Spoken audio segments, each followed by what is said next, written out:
Olá, seja muito bem-vindo ao podcast A Tribuna no Enem.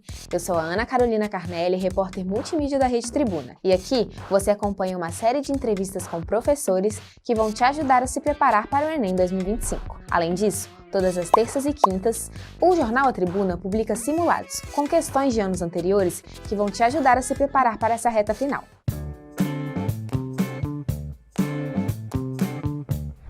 Esse pensador pode te salvar na hora da prova de Sociologia e Filosofia do Enem. Quer descobrir qual é? Então vem comigo que hoje nós vamos conversar com o professor de Sociologia e Filosofia do Madam, Eximar Bravin. Bem-vindo, professor. Então me conta, existe algum sociólogo, filósofo que os alunos têm que ter como uma carta na manga para levar para a prova do Enem? Acredito que sim, ou creio que sim, ou é claro que sim. Existem, na verdade, teóricos clássicos que são justamente queridinhos da banca ou que, pela sua importância na própria história do pensamento ou análise dos problemas sociais que nós temos, eles são justamente evidências desse pensamento científico e, obviamente, trazem em si uma relevância. Por exemplo, quando estamos falando na prova de filosofia, ou para questões de filosofia, normalmente são cobradas questões sobre ética na prova. Então, Aristóteles, na filosofia grega, e a ética das virtudes, é um pensador importante. E que você, na verdade, pode também colocá-lo, aproveitá-lo numa redação, a depender do título ou do tema a ser tratado na redação. No mesmo campo da ética ou da filosofia da moral, você tem também o Kant, Immanuel Kant, que distante, temporalmente falando, mas vai se debruçar também sobre a questão da ética. Ano passado estava lá, apesar dele não aparecer na prova, mas o imperativo categórico, que é um conceito importante dele, estava presente na prova. Quando você fala, por exemplo, de uma outra temática, vamos falar de cidadania, democracia, ou mesmo mecanismos de controle presentes na sociedade, que é um tema bastante caro da sociologia, Michel Foucault, do vigiar e punir, do cuidado com o corpo, o cuidado de si. Então, ele está sempre presente. No ano passado, caiu na prova uma questão sobre esse lance do lidar com o corpo. Mas esse conceito dele de poder, de exercício do poder, a sociedade disciplinar, poder disciplinar, são temáticas, assuntos que, vez ou outra, estão presentes na prova. E a depender, então, da temática da redação, ele também cai como uma luva. A sociologia clássica, menos, de vez em quando aparecerem por lá. Mas então, o Aristóteles, da filosofia antiga, o Kant, nessa transição da filosofia moderna para a contemporânea, você então tem também o Michel Foucault, essa filosofia contemporânea, e no contraponto com Foucault, existe um outro francês chamado Gilles Deleuze, e um outro moço, o Félix Guattari, os dois andam juntos, mas é que o Deleuze, ele diz o seguinte: com as inovações tecnológicas, com todos os novos mecanismos criados, então a gente já meio que superou a sociedade disciplinar, a necessidade de instituições e de um poder e de uma vigilância constante. O Deleuze chama de sociedade do controle, em especial com os recursos informatizados, permite um controle muito maior sobre ti, sem necessariamente essa presença de um agente que vai lidar com isso. E aí você pode utilizar isso muito bem também numa redação, se a temática é consumo, consumismo, criação de desejos em nossa sociedade. Beleza, joia? Joia. Isso aí.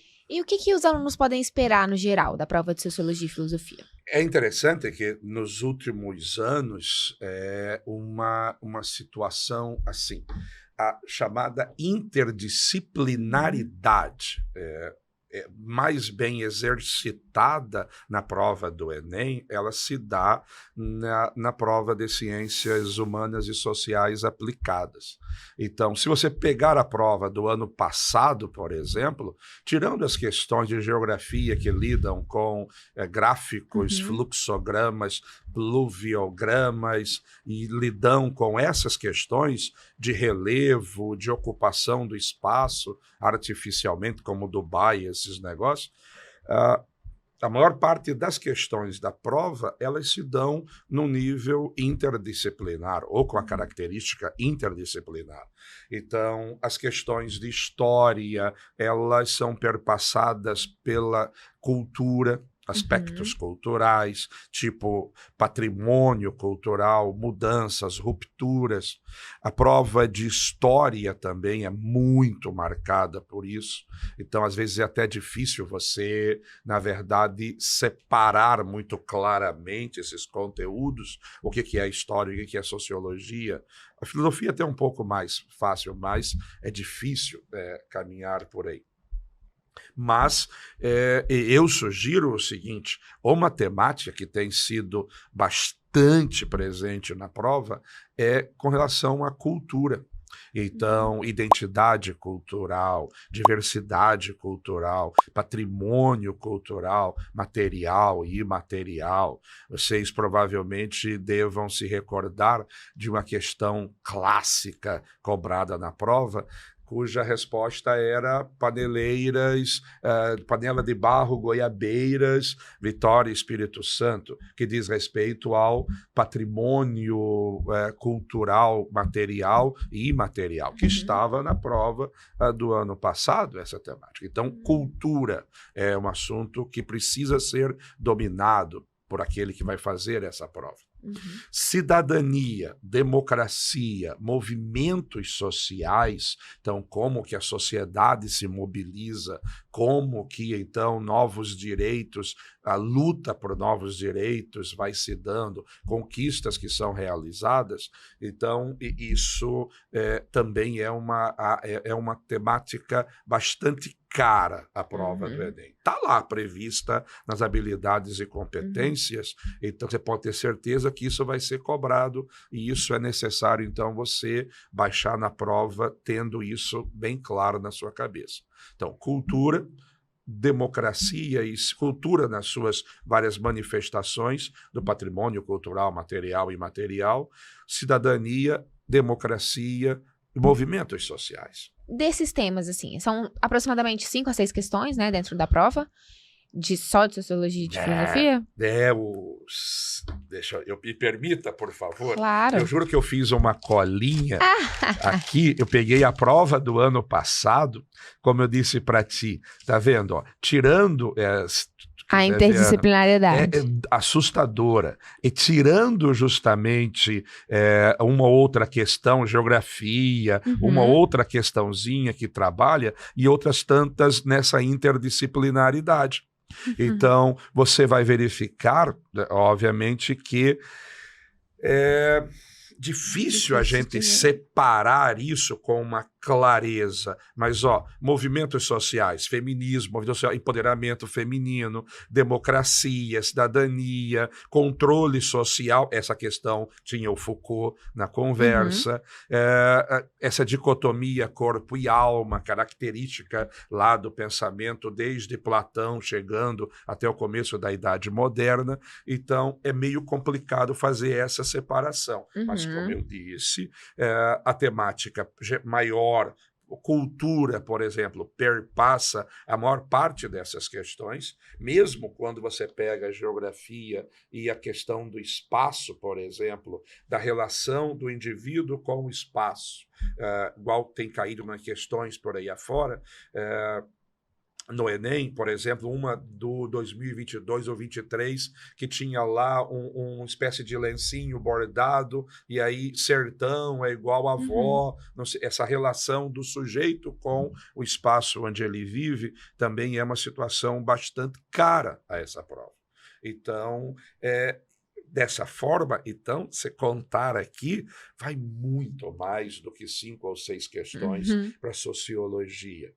Então, misturado com história e geografia. Então, 45 questões, que então você vai precisar justamente entender que essa separação em componentes curriculares ou disciplinas, como eram chamadas no passado, hoje, na verdade, e que, na verdade, dividimos para efeito didático, tu vai precisar fazer essas costuras dessas temáticas para poder ir bem na prova.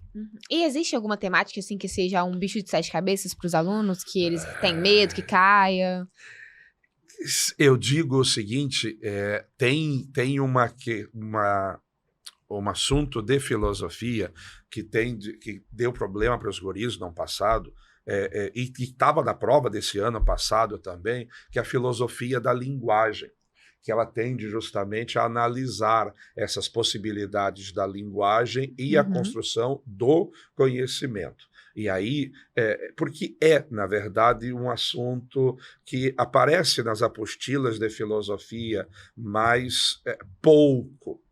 E é um assunto, assim, pouco trabalhado muitas vezes, mas ela tem ganhado espaço na prova. Então, ela foge um pouco das temáticas maiores, ética aristotélica, ética kantiana, filosofia da moral, ela tem aparecido e dado uma certa dor de cabeça. Mas eu acredito ainda que um dos maiores problemas dos guris na prova na verdade, o domínio de uma linguagem, que os termos colocados, conceitos colocados na prova, e muitas vezes o Enem utiliza termos acadêmicos, imperativo categórico, dicotomia corpo e alma. Então, essas palavras costumam justamente racionalismo ou racismo epistêmico. Então, são conceitos que seria necessário justamente um olhar com cuidado por parte dos guris, porque às vezes não é realmente nem o desconhecimento do conteúdo, mas mobilizar esses conceitos, dominar, ter eles, então, junto contigo, bastante claros. Então, essa é uma grande dificuldade, realmente. Filosofia da linguagem e a questão conceitual, essas definições e como esses conceitos aparecem na prova. Eu creio que isso tem realmente dado uma bugada na cabeça dos guris na hora da prova. E esses conceitos, o que os alunos podem fazer, assim, para ter uma forma de ler a pergunta e ter uma forma de entender melhor? Tem algum método que você normalmente explica para os seus alunos? Com relação ao domínio dos conceitos, eu particularmente tento, durante as aulas, ir fazendo algum tipo de vocabulário, escrevendo para o guri ou dizendo para eles o que significa cada uma dessas palavrinhas. Agora, nesse período de revisão, e talvez uma sugestão para todos vocês, que acompanham, então, estão acompanhando essa conversa, apertar o seu professor de filosofia e sociologia, à medida que vão, então, fazendo essas revisões e os distratores ali das questões, não se prender exclusivamente à resposta certa, mas ler todas as alternativas que lá estão. E, professor, não entendi aqui o que é esse negócio de epistemologia, epistêmico, dicotomia ou fenomenologia. Pode dar uma explicada nisso? E vá ali, anote isso. Tente traduzir o máximo possível desses conceitos que aparecem nesses distratores na prova, para que, então, se você, e tomara que aconteça, cruze de novo com eles na prova desse ano, então você consiga ir bem nessa avaliação. Então, essa justamente é uma estratégia que eu sugiro para todos vocês nesse momento de revisão. Às vezes eu utilizo também dessa estratégia, que é na hora de você pegar a prova, vá no comando da questão para tentar entender o que está se esperando de você. É tipo, identificar as relações, correlações, os impactos ou a produção. Então, pegue ali no enunciado como um norte, uma direção, e aí você vai para o texto motivador da questão e tenta justamente encontrar e decifrando aquilo que está sendo pedido no comando da questão. Isso muitas vezes ajuda. Nunca pare o texto e salte para as alternativas sem ler a legenda do texto. Algumas vezes essa legenda, então, por exemplo, identificar o autor do texto. Qual é o pensador? Muitas vezes você tendo uma noção mais clara, peraí, isso aqui é do David Hume, por exemplo. David Hume, ele é um filósofo empirista. Isso eu lembro. Então, daí você consegue decifrando. Então, não pare, não pule a legenda. Tente identificar o autor do texto, porque aí a corrente filosófica talvez fique mais fácil de identificada, e com isso facilitar também extrair as informações que se espera de você ali no comando da questão. Nessa reta final, né? O Enem já está aí há menos de um mês. Qual que é uma dica de ouro que você pode dar para os seus alunos, assim? O que é necessário fazer agora? Sugiro justamente que, além do descansar, do tentar, eu sei que isso é complicado, mas garantir a tranquilidade, a paz de espírito, como diriam os filósofos helenísticos, essa tal dessa ataraxia, a paz de não se deixar perturbar, mas realmente sugiro que essa passada de olhos nesses pensadores e essas temáticas que são recorrentes na prova do Enem. Então, você encontra em diversos sites na internet e essas dicas que foram, então, dadas para vocês nesse momento, deem uma repassada nisso. Tente justamente verificar aquela corrente de pensamento que você, então, tem uma certa dificuldade, aquela temática, tanto na sociologia quanto na filosofia, que então ainda lhe dá um frio na espinha. Aproveite essas 2 semanas ainda que te restam de revisão junto aos seus professores para, junto com eles, então, darem conta disso, acalmar o seu espírito, para que assim você possa ir o mais bem preparado possível para essa prova. E é muito comum nessa reta final também os alunos, além de revisarem, assistirem aulas, assistirem podcasts. Você acha que é uma boa estratégia usar a internet como um aliado, né? Eu creio que sim, porque é o seguinte, a gente tem uma série de materiais disponíveis na internet. Nós temos, na verdade, excelentes produções por aí, com certa solidez, e talvez essa seja justamente uma das preocupações. Se você for, então, surfar na internet, tente justamente buscar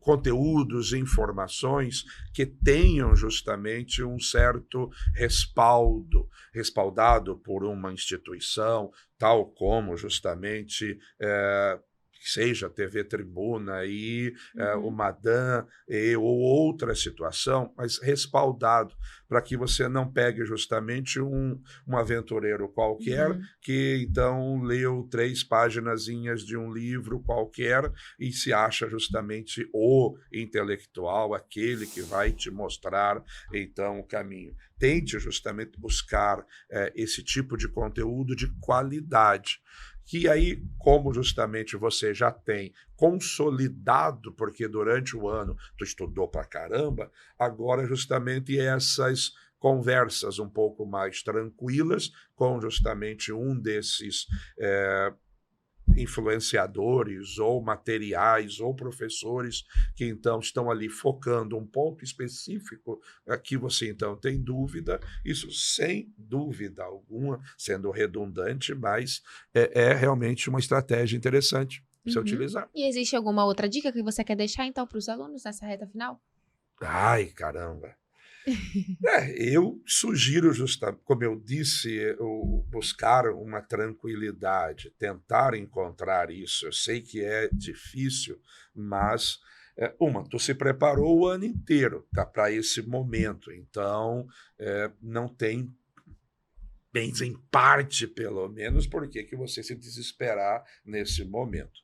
Então, essa preparação foi feita. Agora, então, tentar dar uma acalmada e buscar focar aqueles pontos frágeis que você identifica na sua formação. E aí, de novo, essas aulas de revisão nessa reta final, com o recurso da internet, muitas vezes, ajuda você, então, eliminar, dirimir, acabar, extinguir com essas dúvidas, porque assim você vai conseguir uma boa prova. É isso então, professor. Muito obrigada. De nada, estamos à disposição. Gostou desse conteúdo? No portal Tribuna Online e no nosso canal do YouTube tem muito mais. Então deixa aqui embaixo o seu joinha e compartilhe esse vídeo com um amigo que também precisa dessas dicas para se dar bem no Enem.